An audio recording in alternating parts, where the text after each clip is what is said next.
kemerdekaan yang sejati.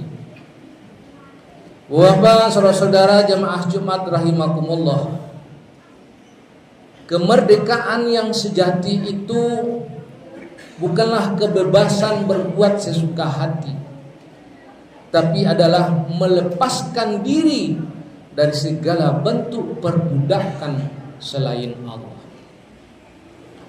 Di dalam istilah Al-Quran disebut dengan kalimat fakku raqabah. Surat Al-Balad, surat ke-90 ayat yang ke-13. Fakku raqabah. Apa itu fakku raqabah? Yaitu melepaskan segala belenggu yang menjerat leher. Dikatakan dan diterjemahkan raqabah itu dengan arti budak yang makna aslinya adalah leher.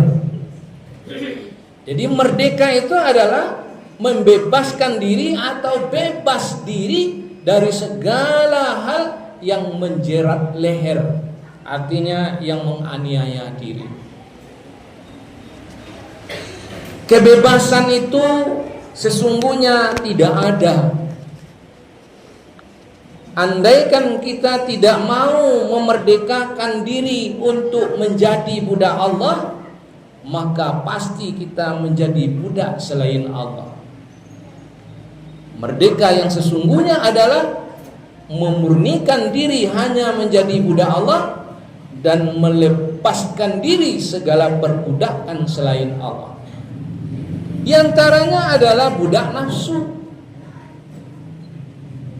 Kita sudah merdeka 81 tahun tapi belum merasakan kemerdekaan itu. Kenapa?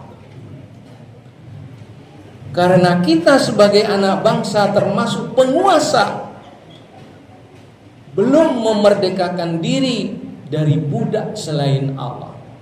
Yang pertama adalah budak nafsu. Dalam surat 25 Al-Furqan ayat ke-43 dan 44 disebutkan, Ara'aita man ittakhadha ilahahu hawahu afa anta takunu alaihi wakila am tahsabu anna aksarahum yasma'un aw yaqilun inhum ila kal an'am bal hum adallu sabila. Adakah kamu memperhatikan, mengamati, mengobservasi orang yang menjadi budak nafsu? Apa kamu sanggup menjaganya, memeliharanya, mencegahnya? Atau kamu mengira orang yang sudah melamar menjadi budak nafsu itu, yang sudah memproklamirkan diri sebagai budak nafsu itu mau menanggapi ajaran? Atau kamu kira kebanyakan mereka itu mau menggunakan akal sehat di dalam berbuat dan berkata? Inhum illa kal an'am.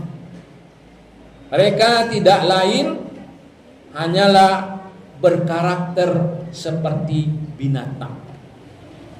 Balhum adallu sabila, bahkan lebih ganas lagi dari binatang. Maka kehidupan di negara yang tidak merdeka itu taobannya seperti hidup di hutan belantara Afrika. Tidak ada yang benar-benar berkuasa di hukum rimba itu. Hari ini dia berkuasa, besok dia jadi mangsa. Begitulah terus-menerus sampai kiamat tiba. Bukankah itu yang kita rasakan di negeri ini? Pajak-pajak menjerat leher, utang negara dibebankan kepada rakyat. Sebut saja semuanya. Bukankah ini yang disebut dengan raqabah, menjerat leher? Kapan kita bisa merdeka dengan menjadi budak Allah semata? Apabila Al-Quran dijadikan sebagai penguasa terhadap masing-masing diri kita, termasuk diri penguasa. Sebagaimana yang disebutkan dalam surat 24, surat An-Nur ayat ke-55. Allah menjanjikan andaikan ada yang benar-benar beriman, Allah akan angkat dia menjadi penguasa bumi. Dia menguasai bumi dengan kitab Allah. Aturan Allah menjadi aturan kehidupan dan peradaban satu negara. Maka dengan demikian Allah benar-benar mengganti rasa takut mereka dengan rasa keamanan, kesusahan mereka dengan kesenangan. Tapi kenapa 81 tahun kita merdeka tidak muncul itu? Jawabnya ada pada diri kita sendiri. Kita sebagai orang Islam termasuk yang mencegah untuk ditegakkannya undang-undang Islam bagi umat Islam. Walaupun di Undang-Undang Dasar 1945 pasal 29 ayat 1 dan 2 negara menjamin kebebasan beragama dan mengamalkan ajaran agama masing-masing.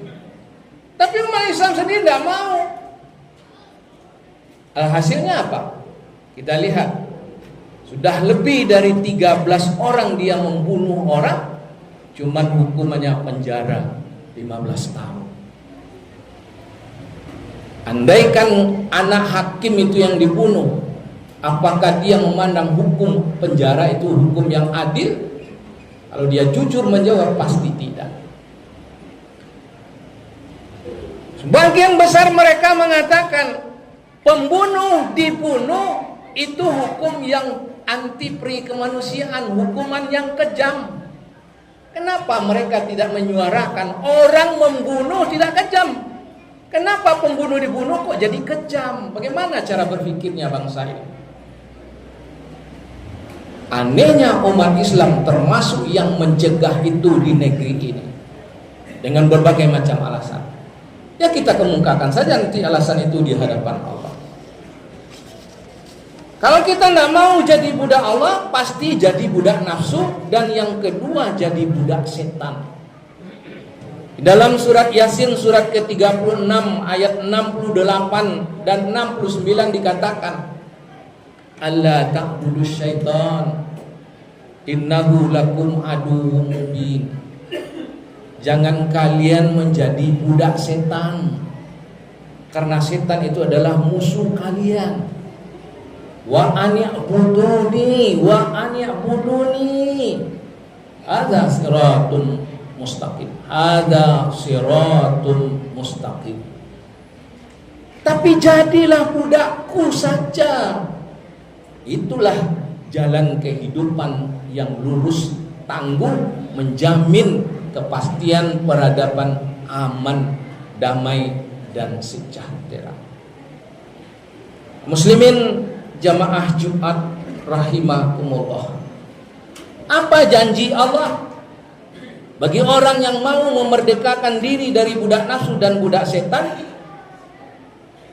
Cukup memproklamirkan diri sebagai budak Allah saja. Di dalam surat ke-41 ayat 30-31 disebutkan, "Innal ladzina qalu rabbunallah tsumma istaqamu tatanazzalu 'alal malaikah." Siapa yang telah memproklamirkan diri Tuhan kami adalah Allah, dan dia memegang ucapan itu, istiqomah dipegangnya ucapan itu, direalitakan dalam bentuk perkataan dan perbuatan bahwa dia itu adalah budak Allah. Allah itu tuannya. Pasangan abdun itu adalah rabbun. Pasangan Rob itu adalah abdun. Abdun artinya budak, Rabbun artinya tuan, penguasa, yang mengatur, yang menentukan, pemilik. Tatanazzalu alaihimul malaikah.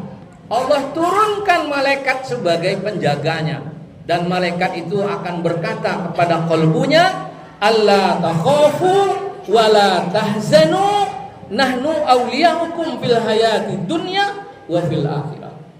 Tidak perlu kamu takut hidup ini, tidak perlu kamu bersedih hati, Kamu tidak akan stres dan depresi. Kamilah pelindungmu, kamilah walimu, kami pemimpinmu di dalam kehidupan dunia dan di akhirat kelak. Kaum muslimin jamaah Jumat rahimakumullah, Allah mengatakan, Inna anzalna ilaikal kitaba bil haq. Sesungguhnya kami telah menurunkan Al-Quran ini satu kitab pembawa kebenaran. Fa'budillaha mukhlisina lahuddin. Maka jadilah kamu budak Allah saja dengan memurnikan ketaatan mengikuti aturannya saja. Ala lillahid dinul khalis. Ketahuilah, hanya dengan mengangkat kitab Allah ini sebagai aturan satu-satunya yang mengatur hidup kita, termasuk yang mengatur peradaban negara, itulah yang disebut dengan dinul khalis, sistem penataan hidup yang murni, yang bebas dari perbudakan nafsu dan perbudakan setan. Ittabi'u ma unzila ilaikum mir rabbikum wa la tattabi'u min dunihi awliya qalilam ma tadhakkarun. Ikutilah Al-Quran yang telah diturunkan dari Tuhanmu kepadamu. Jangan kamu ikuti selain Al-Quran itu sebagai pemimpinmu.